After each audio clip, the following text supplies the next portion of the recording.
بسم الله الرحمن الرحيم نحمده ونصلي على رسوله الكريم أما بعد.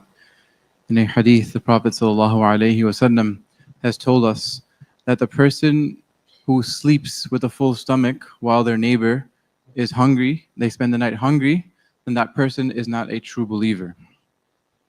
And so from this hadith, we learn that an important part of our iman is to worry about those who are hungry. Of course, if that person is your neighbor, then that makes it even worse because they have a right upon you and you could have easily given some of your food to them.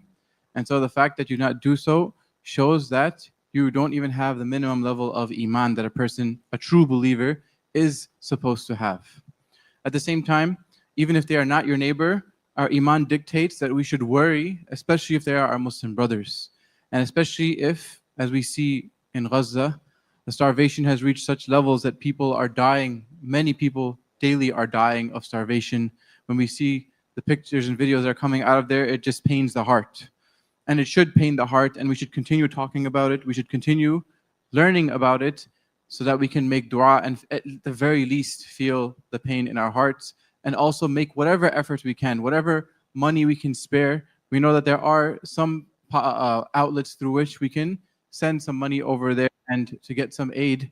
And also we continuously make dua to Allah subhanahu wa ta'ala, that Allah subhanahu wa ta'ala removes their difficulty. Never get tired. That's the very, very bare minimum that we can do, is to make dua for them. And so let us not get tired of doing this as well. And so we ask Allah subhanahu wa ta'ala to make everything easy for them, to grant them provision from His provisions, and to make them not dependent on anyone else, and that Allah subhanahu wa ta'ala ends this evil oppression that is going on to them. Wa akhiru da'wana alhamdulillahi rabbil alameen.